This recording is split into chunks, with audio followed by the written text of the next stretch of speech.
Bienvenidos entonces al módulo número 4 y módulo final de nuestro curso de habilidades transversales para equipos directivos, básicamente a través del coaching.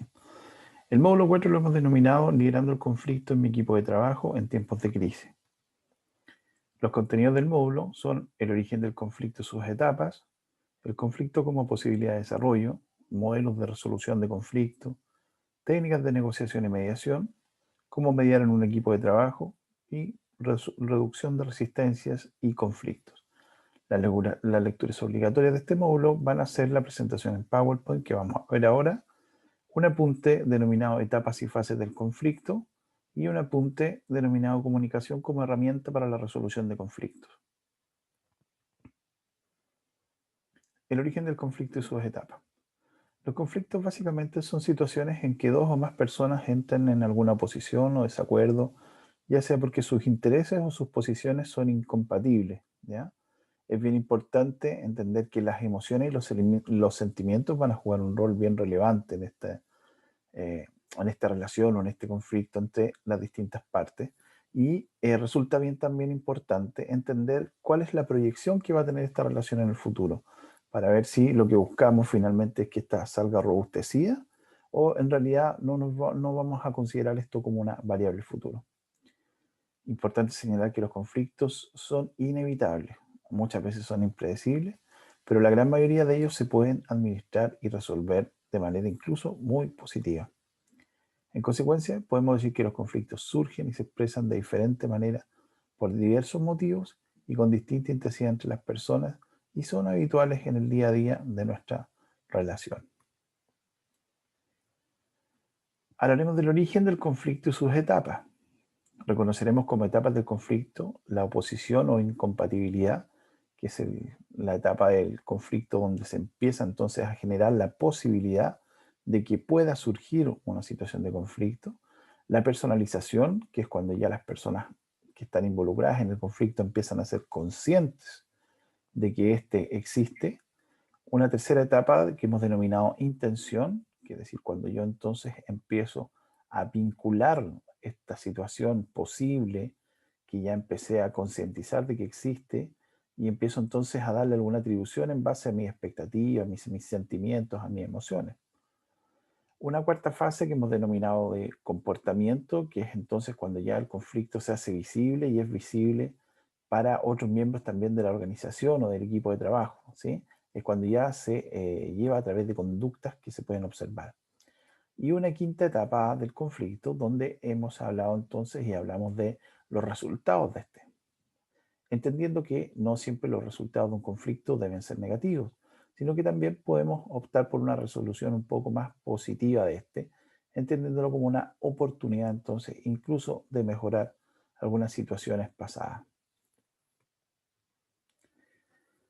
Posteriormente hablaremos de las fases del conflicto, donde nos referiremos a la incubación, a la manifestación, a la explosión, que es la tercera etapa y es donde entonces nosotros hemos identificado y vemos el conflicto, ¿cierto? A una cuarta fase que hemos denominado de agotamiento, que es la fase entonces que podría existir o no podría existir. Podríamos pasar incluso directamente desde la explosión al resultado o a la resolución, pero identificaremos una cuarta etapa que es la etapa del agotamiento, en donde entonces, ya sea porque ha pasado el tiempo, porque ya el conflicto desgastó demasiado, este empieza casi a desaparecer por efectos de tiempo y disminución de la intensidad. Y la quinta fase del conflicto, que hemos reconocido también como el resultado o la resolución de este.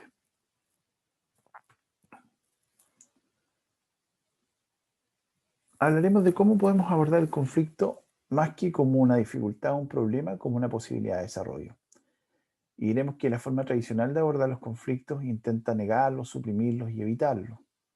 La mayoría de las veces hacemos como que estos fueran a desaparecer, digamos, mágicamente y dejaran de existir o de interferir en las relaciones diarias que tenemos en el ambiente laboral. Bueno, miraremos entonces el conflicto como una posibilidad de desarrollo. Veremos que si bien los conflictos son inevitables, la resolución que estos tengan va a depender de las acciones que nosotros tomemos y cómo nos hagamos partícipes activos de la resolución de conflicto.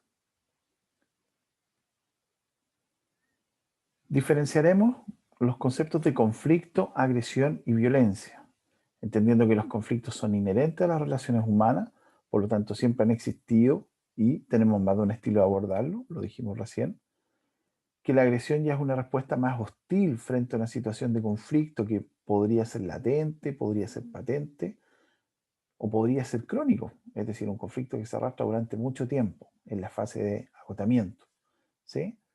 Y haremos la diferencia con el concepto de violencia, donde ya podemos entenderla como una situación que desborda todo tipo de límite y que básicamente transgrede mucho más allá de la agresión la forma en que se enfrentan algunas situaciones que generan malestar o dificultad.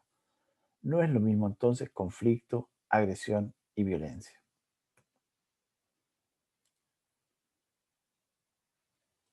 Revisaremos los modelos de resolución de conflicto, entre los cuales podremos describir la resolución de conflicto como la intención o la voluntad de las personas en resolver alguna disputa o conflicto que tengan y que involucre que estos se hacen visibles en la interacción personal.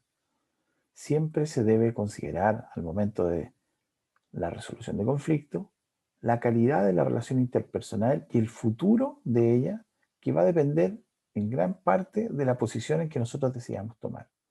No es lo mismo la resolución de conflicto en una situación, un equipo, una persona, una entidad con la cual no tengo en la actualidad una relación estable, una relación prolongada, ni tampoco tengo alguna proyección de mantener esa relación en el tiempo, en el espacio o permitir que ésta sea parte de mi entorno laboral día a día. ¿Sí? Entonces debo decidir la forma en que la voy a afrontar tomando todos estos factores en consideración. En consecuencia, la resolución de conflictos va a ser una habilidad social que va a contribuir a enriquecer y a vincular las personas.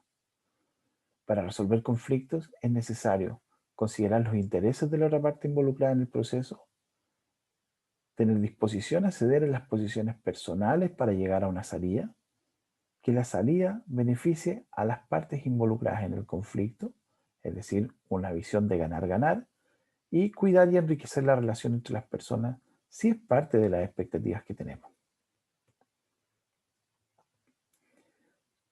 En esta resolución de conflicto, habitualmente podemos identificar dos posiciones frente a las cuales nos vamos a parar. Una posición controversial, donde básicamente vamos a buscar satisfacer las necesidades e intereses que están en disputa a costa de la insatisfacción de la otra persona. Es decir, una posición de ganar-perder. Alguien ganará, otra persona perderá. Y por otra parte, tenemos la posición colaborativa, donde buscamos distinguir y considerar los intereses, emociones, expectativas de ambas partes, buscando que ambos ganen en el proceso de resolución y la mayor conformidad de estos. Estas son las dos posiciones con las cuales nos podremos parar frente a un conflicto. Una vez que ya hemos tomado una posición, entonces es posible distinguir estilos para enfrentar el conflicto. Y aquí nos referiremos en mayor profundidad en nuestra clase en Zoom a los conceptos de competitividad, evitación, compromiso, acomodación y colaboración. Revisaremos cuáles son las ventajas y desventajas de cada uno de estos y en qué momento o cómo reconocer cuál es el estilo que se está tomando en base a la posición que hemos adquirido para abordar este conflicto. Hablaremos de los modelos de resolución de conflictos, principalmente de las técnicas de negociación y mediación. Aquí haremos la diferencia entre una y otra, entendiendo la participación de un tercero en la negociación y un tercero en la mediación, pero que tienen labores distintas, funciones distintas y que deben participar de una manera distinta en la relación entre las dos partes que entran en conflicto. Frente a una situación de conflicto, son varias las habilidades que se ponen en juego. Por ejemplo, la autorregulación, el control, el diálogo, la escucha, el silencio activo, la reciprocidad, creatividad, la resolución de problemas, empatía, entre otras, siendo una de las centrales la comunicación. Por tanto, una buena comunicación contribuirá a entender mejor el fondo y la forma de la disputa o conflicto que se nos está presentando. Y una mala comunicación claramente va a obstruir este proceso de resolución de conflicto, pudiendo incluso a llegar a ser en sí misma la causa del conflicto latente o patente. Por lo anterior, entonces revisaremos algunos conceptos referentes a comunicación. Diremos entonces que la comunicación es parte de la naturaleza del ser humano y una actividad irreemplazable. En todo momento estamos comunicando. Comunicamos con nuestros gestos, comunicamos con nuestra mirada, comunicamos con nuestras palabras, comunicamos de manera escrita, comunicamos con nuestra postura corporal. Es decir, es imposible dejar de comunicar.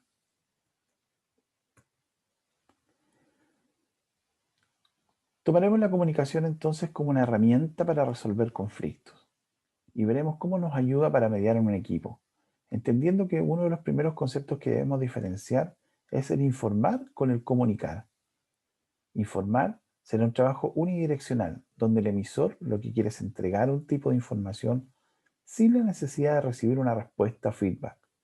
En cambio, cuando hablamos de comunicación, hablamos de un proceso más complejo, más participativo, que depende de la retroalimentación, del feedback, ¿ya? Y que posee como finalidad el intercambio activo de esta información. Haremos la diferencia entre estos conceptos y repasaremos algunos ejemplos en la clase en vivo que haremos por Zoom. Incorporaremos el concepto de asertividad, entendiendo que la asertividad es la capacidad de expresar las opiniones, los sentimientos, las actitudes y los deseos y reclamar incluso por los propios derechos, en el momento adecuado, sin la ansiedad excesiva y de una manera que no afecte los derechos de los demás. Si somos asertivos, cuando enfrentemos un inconveniente, lograremos ser lo suficientemente justos ante los demás y conscientes de lo que realmente queremos conseguir. Incorporaremos este concepto de asertividad en las actividades referentes a comunicación. Hablaremos entonces de la escucha activa como un mecanismo o como una herramienta que nos ayuda a desarrollar entonces un sentido de mediación en el equipo de trabajo. Y en la escucha activa reconoceremos tres conceptos principales: el reconocimiento de las emociones ajenas, el autoconocimiento de las emociones propias y el escuchar el significado de lo que la otra persona me está expresando. Revisaremos errores frecuentes que cometemos cuando establecemos comunicación con otras personas, como por ejemplo, estar pensando más en lo que voy a decir que pendiente de escuchar lo que realmente el otro me quiere comunicar. La empatía y el autoconocimiento son dos factores que irán de la mano, ya que son las herramientas que nos van a ayudar a comprender a los demás desde nuestro propio ser. La escucha activa significa comprender mis emociones, reconocerlas, manejarlas, lo que me va a permitir además conocer también las emociones de los demás y entender la posición en que se encuentran frente a esta situación de conflicto que queremos solucionar. Por último, hablaremos de la reducción de resistencias y conflictos. ¿Cómo podemos hacer desde el liderazgo para trabajar la reducción de resistencias y que éstas no afecten entonces en un número mayor de conflictos al interior de nuestro equipo? Lo primero que tendremos que entender aquí es que la resistencia básicamente es una negación al cambio. Es una forma de decir: no quiero cambiar, no quiero salir de mi zona de confort. Ahora, la resolución de conflicto por sí significa aceptar algún cambio, ya sea este cambio considerado de manera más positiva o más negativa, dependiendo del afrontamiento que le hayamos dado, dependiendo de la técnica o herramienta de resolución que hayamos utilizado, por ejemplo, la mediación o la negociación, y dependiendo también de la posición o la percepción que yo tenga frente a la solución del conflicto que estamos tomando o aceptando. Esto inevitablemente hará que yo tenga que moverme de mi zona de confort. Y es aquí donde encontramos los mayores problemas. Es difícil moverse de la zona de confort cuando existe un factor económico por medio, cuando existe un temor permanente a lo desconocido, hacia dónde tendré que ir, y cuando existen paradigmas tan estructurados, tan fuertes, que resultan difíciles de romper para movernos a una posición distinta a la que ya teníamos en nuestra zona de confort. Se debe observar entonces cuál es el factor que domina la resistencia de cada una de las partes a aceptar una posible solución. La clave de la resolución de conflicto va a estar en esto. Escuchar atentamente a cada individuo en el conflicto nos llevará a entender mejor cuál es su posición frente al mismo. De igual manera, hablar de forma clara y entendible nos va a ayudar también a ganar la confianza de las partes. Desde esta perspectiva, entonces, trataremos de ahondar en la resolución de conflictos y la reducción de estas resistencias que se presentan frente a la negación al cambio y a la resolución de conflicto que consideraremos básicamente un cambio aceptado. Recuerda entonces leer el material obligatorio del módulo y ver la clase en video, esta clase introductoria que estamos terminando. Revisa la clase por Zoom, participa de ella donde profundizaremos todos los conceptos que hemos visto someramente en este video y responde la evaluación correspondiente al módulo. Si tienes dudas, no dudes en utilizar el foro de consulta o el correo electrónico que te fue proporcionado por el docente. Agradecemos su atención y nos vemos prontamente en la clase Zoom.